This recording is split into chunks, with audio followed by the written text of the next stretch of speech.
buenos días, bienvenidos a WIT Media. Mi nombre es Sebastián y él es mi compañero Arturo Gama. Y el día de hoy tengo el gusto de estar con Oscar Reimer, quien es conferencista y portavoz del Consejo de la Comunicación Voz de las Empresas. Y bueno, además también es estratega de marketing y comunicación con más de 15 años de experiencia. Bienvenido a la WIT, Oscar. Muchísimas gracias, ¿cómo están?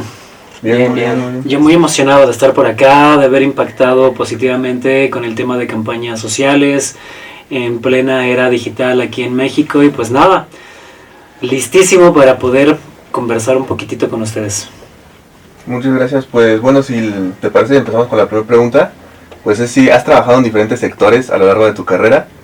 Pues ¿qué proyecto recuerdas como el más desafiante y qué aprendiste de él? Híjole, pues yo creo que todos han tenido un nivel de complejidad, todos han sido un poco, bueno, no un poco, bastante difíciles en muchos sentidos de la palabra, pero creo que sobre todo puedo mencionar uno en el que estuve trabajando en Startup México, que es una incubadora y aceleradora de negocios, de hecho una de las más importantes de México, liderada por uno de los tiburones de Shark Tank México, que es Marcos Dantus, el cual fue mi mentor. Y recuerdo haber estado ahí justamente como profesor y como mentor para diferentes emprendedores. Y lo difícil de estar ahí no era únicamente estar dando clases, o sea, ni siquiera era complicado, al contrario, era maravilloso.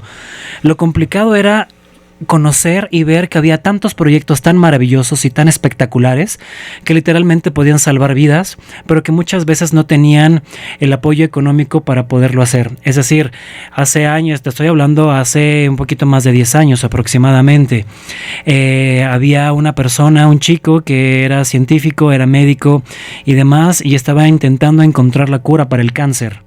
Entonces era algo espectacular. 10 años atrás tenía un grupo de personas, estaba concursando para obtener como un ángel fondeador para que le pudiera dar dinero y para poder seguir y continuar. Tomó varias clases de mercadotecnia conmigo, de comunicación, de redes sociales para poder impactar positivamente acerca de su proyecto.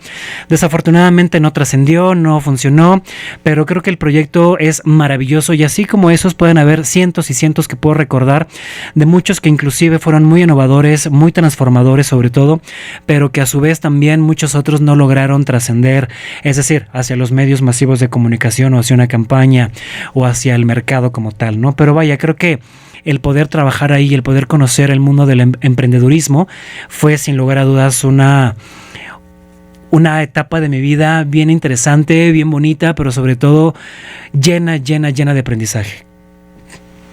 Muy bien, la siguiente pregunta es referente a tu faceta como conferencista, como portavoz.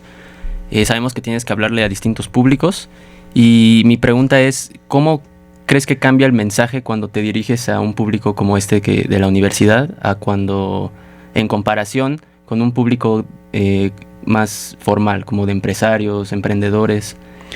Pues como bien lo mencioné en la conferencia, debes adaptar el mensaje hacia tus audiencias. No puedo llegar a una universidad, a una preparatoria, a una secundaria, primaria, etcétera, no importa el nivel educativo que sea, debes adaptar el mensaje hacia el estilo que ellos hablan. A mí nunca me ha gustado ser el típico conferencista o maestro o profesor aburrido, ¿no? Que todo el mundo se queda como durmiendo con el celular en la mano, porque yo lo hice cuando tenía su edad. Y lo hice y me daba muchísima flojera ver a conferencistas que llegaban o que nos llegaban a dar charlas y demás, maestros y maestras así de otras entidades educativas o de alguna empresa, ¿no? Y llegaban así súper formales, se nos echaban todo un rollo y era así como que qué flojera, ¿no? Entonces era como que, pues no, o sea, sí estaba muy padre lo que estaban diciendo seguramente porque nunca les puse atención, sinceramente hablando, pero justo me puse, recordé mi etapa de joven, literalmente. Y dije, bueno, o sea, no quiero que me suceda exactamente lo mismo. Entonces, ¿qué es lo que tengo que hacer? Debo de ser más dinámico, debo de ser más divertido, debo de adaptar mi mensaje, inclusive la forma en la que hablo, hacia donde estoy. Si va a ser hacia empresarios, pues a lo mejor ser un poquito formal. Un poquito, porque tampoco, o sea, mi personalidad tampoco es ser tan formal.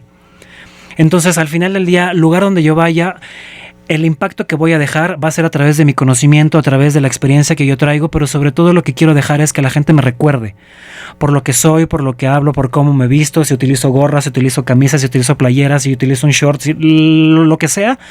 al final del día va a ser la personalidad, pero sobre todo la marca personal que yo estoy impactando hacia las personas, no importando cómo me vista, cómo les hable. Pero obviamente sí debes de adaptar el mensaje hacia diferentes canales, hacia radio, hacia televisión, hacia la web, hacia TikTok, hacia las redes sociales, hacia una conferencia en vivo, hacia jóvenes universitarios, por ejemplo, ¿no? Como empresarios, o inclusive ya personas, en alguna ocasión me tocó estar con personas más de 50, 60 años, ¿no? Actualmente soy maestro en la Universidad Autónoma Metropolitana en la materia de Relaciones Públicas, Comunicación e Imagen, y hay veces que en este posgrado tenemos alumnos ¿de qué te gusta? ¿45, 50 años? Entonces son personas que ya llevan una carrera profesional bastante amplia, muchísimo más que yo, ¿no? Y que además se meten para poderse actualizar y para poder aprender algo nuevo. Lo curioso es que yo también aprendo de ellos aprenden de mí, y hay esta retroalimentación bien interesante que nos ayuda mutuamente. Entonces ellos aprenden de mí, yo aprendo de ellos, pero ellos también se llevan este bagaje cultural de mi lado, decir que Oscar, eres muy dinámico, eres muy divertido, eres muy jovial, hablas de una manera muy casual, lo explicas muy bien, nos das ejemplos de vida, ¿no? Que nos pueden funcionar en nuestro día a día, en la oficina, en el trabajo cotidiano, más que la propia teoría, ¿no? Entonces creo que más o menos va por ahí. Perfecto. Y bueno, hoy vienes a hablarnos sobre el Consejo de la Comunicación, voz de las empresas. Para quienes no lo conocen, ¿cómo lo describirías en pocas palabras? Es una gran asociación que de hecho no es una empresa, es una asociación. Es una asociación que trabaja en pro de los problemas sociales que vive México desde hace muchísimos años, un poquito más de 45, 50 años, ¿no? El Consejo de la Comunicación, con infinidad de campañas de impacto social, muchísimas de ellas muy importantes, muy reconocidas, muy galardonadas inclusive, y que además es un símbolo de referencia para literalmente la voz de las empresas. Entonces es un patronato en el cual se incluyen alrededor de 60, 70 empresas más o menos, de las más importantes del país, en las cuales el Consejo de Comunicación funge como este altavoz de estas empresas para poder participar y para poder solucionar en problemas de índice social, por ejemplo, ¿no? El agua, cuidado de la reforestación, el uso del alcohol entre los menores, el uso de sustancias, el impacto positivo en las empresas, por ejemplo, labor empresarial, la famosa campaña de Pepe y Toño, Ana y Mari, por ejemplo, que fue súper famosísima, que hablaba acerca de los emprendedores. En fin, puedo mencionar infinidad de ellas, pero vaya, creo que la gente debería de reconocer la importancia que tiene el Consejo como una voz literalmente de las empresas, pero sobre todo de las causas sociales. Bueno, y precisamente sobre estas últimas campañas que mencionas, las campañas sociales, ¿qué crees que las hace diferentes en cuanto a las que son más comerciales, que te buscan vender algo o que te buscan despertar una emoción? Pues yo creo que esas también te despiertan emociones. Al final del día, cualquier tipo de campaña, sea mercantil, sea de índice comercial o social, te van a despertar emociones indiscutiblemente. Hay algo en neuromarketing que se llaman detonadores, y estos detonadores van a ser todas aquellas reacciones que tú puedas tener o estímulos que puedas ver visualmente, sonoramente, e inclusive hasta la misma manera en la cual ves un tráiler de una película o vas al cine y te da escalofríos, ¿no? Te pone la piel de gallina, o se te dilatan las pupilas al ver, por ejemplo, una chica guapísima o un chico guapísimo, o el terror de lo que estás viendo y los desangrentados que están ahí, ¿no? Entonces, al final del día todo es medible. Entonces, creo que las campañas del Consejo de la Comunicación, sobre todo las de carácter social, han sido muy interesantes, sobre todo por el impacto emocional que han tenido. 1, 2, la creatividad con lo que se han hecho, y 2, por el apoyo de las infinidades de empresas que se suman para este tipo de causas. Creo que sumado a eso y obviamente también a la participación ciudadana, han sido, pues bueno, reconocidísimas a nivel no solamente nacional, sino inclusive hasta internacional. Bueno, en la conferencia que acabas de dar, pues mencionabas mucho esto como el poder que tienen las redes sociales, ¿no? Entonces, pues la pregunta va dirigida un poquillo a ese lado, que es pues cómo logra el Consejo de la Comunicación conectar con los jóvenes en un entorno digital tan saturado. Creo que definitivamente las redes sociales son un portal directo hacia las comunidades, hacia las generaciones, hacia cualquier generación, millennial, centennial, generación Z, generación alfa, generación de los abuelitos, ¿cómo se llama? Se me fue el nombre. Boomer. Los boomers, ¿no? Entonces, vaya, o sea, creo que las redes sociales literalmente es el portal para poder llegar hacia todos, y creo que lo hace bastante bien a través de estas campañas. ¿Por qué? Porque son previamente estudiadas, estructuradas, previamente analizadas, con un estudio de mercado muy cauteloso, con diferentes integrantes de cualquier índice de mercadotecnia, comunicación, antropología, psicología, psicoterapeutas y demás, que se involucran justamente para poder tener indicadores bien interesantes dentro de cada una de las campañas y que puedan tener un nivel de éxito al momento de que están en el mundo abierto, ¿no? En el streaming, por así decirlo, ¿no? Entonces creo que ha sabido impactar positivamente, sobre todo con las juventudes, más con los niños. De hecho, hay un concurso nacional de dibujo, ¿no? Y también del cuidado del agua, que son dos de las campañas que han posicionado el Consejo de la Comunicación en la mira, no solamente nacional, sino internacional, en donde los chavitos de primaria y secundaria, pero sobre todo primaria, mandan sus dibujos al Consejo de la Comunicación de todas partes de la República Mexicana respecto al cuidado del agua, respecto al cuidado de los animales, respecto al cuidado de la reforestación, de los árboles, etcétera, pero sobre todo del agua, ¿no? Entonces, han habido proyectos espectaculares y donde todos obviamente tienen un incentivo, ¿no?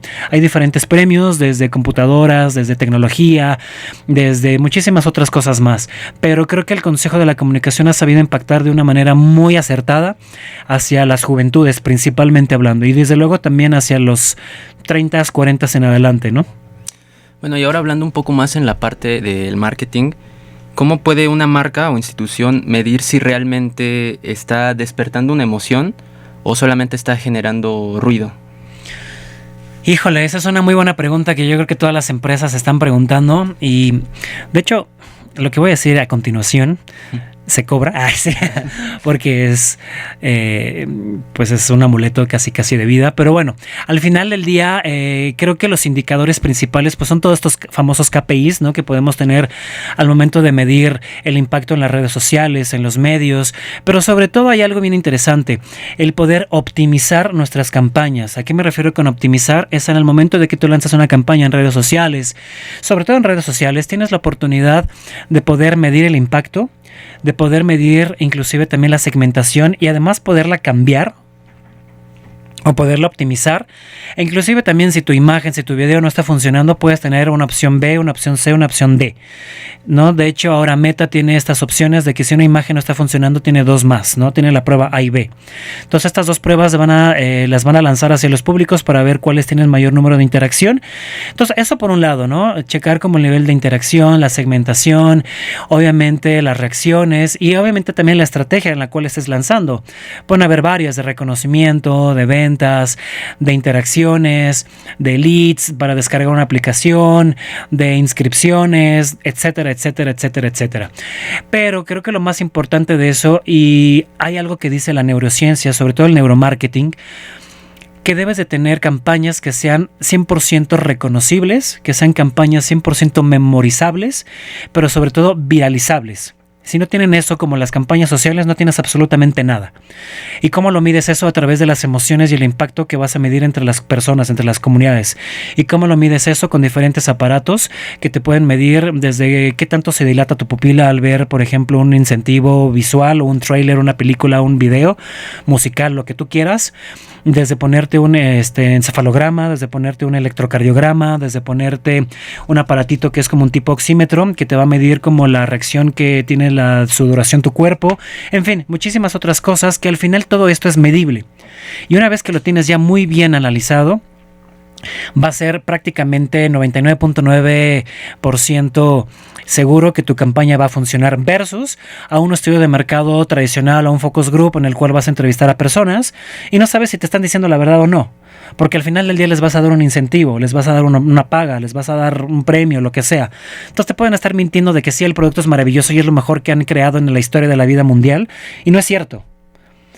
Sin embargo, cuando lo haces a través del neuromarketing, no hay poder humano que te haga mentir y que no puedas dilatar tu pupila, el que le digas a tu cerebro, no dilates la pupila en este momento, es imposible. Entonces creo que a través de eso y muchísimas otras cositas más, creo que puedes asegurar un impacto positivo, pero sobre todo muy medible y muy reconocible dentro de las campañas. Muy bien, pues ya como última pregunta, pues nos gustaría como que nos dijeras un consejo, yo creo que al público general, pero pues también dándole como un poco el punto de vista pues dirigido hacia los que estamos estudiando comunicación y pues sí un consejo como que nos sirva al futuro. Creo que lo más importante y que a mí me funcionó es siempre hacer lo que te gusta. Siempre. En algún momento, yo lo mencioné en la conferencia, en algún momento de mi vida no sabía qué hacer de mi vida, no sabía qué estudiar. Tuve un año perdido, un poquito más tal vez, y literalmente no sabía qué hacer de mi vida, no sabía para qué era bueno, no sabía mis habilidades, mis destrezas. Hasta que en alguna ocasión una maestra me dijo: Oscar, eres muy bueno para hablar. Tienes que profesionalizarlo, no únicamente hables como perico, ¿no? Sino que hazlo de una manera profesional y que además persuada a la gente. La tiré de a loca y seguí con mi vida. Al final del día después lo reconocí y hoy en día pues lo hago de manera profesional, cobro por ello, entonces está padrísimo. Entonces creo que el consejo siempre va a ser: te dediques a lo que te dediques, hazlo con pasión, hazlo con amor, hazlo con entrega, pero sobre todo que sea algo que no lo veas como un trabajo. Y esto puede sonar muy trillado, porque siempre la gente dice: dedícate a algo que no lo ves como un trabajo y que te paguen por ello, y qué cool, ¿no? Y sí, es una realidad. Ese trabajo se puede convertir en tu mayor hobby y que además te van a pagar por ello y que además vas a impactar positivamente de entrada a tu propia persona y además a un público. Y si además de eso vas a dejar una huella digital en tu haber, es decir, en tu vida como comunicólogo, como profesionista o lo que te llegues a dedicar, pintor, cantante, patinador, deportista, lo que sea, va a ser espectacular. Pero entonces tienes una tarea muy, muy, muy importante.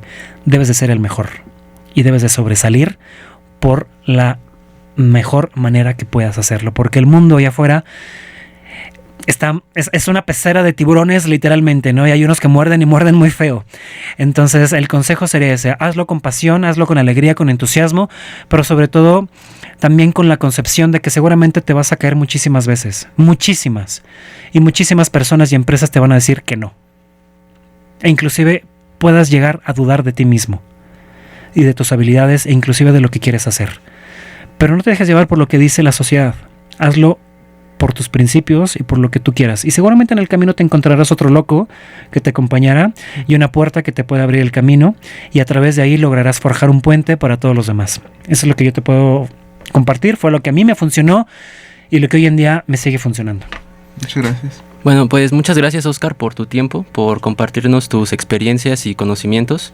También gracias a nuestra comunidad. Y bueno, eso sería todo por hoy. Mi nombre es Sebastián Rosas. Mi nombre es Arturo Gama. Y esto es WIC Media.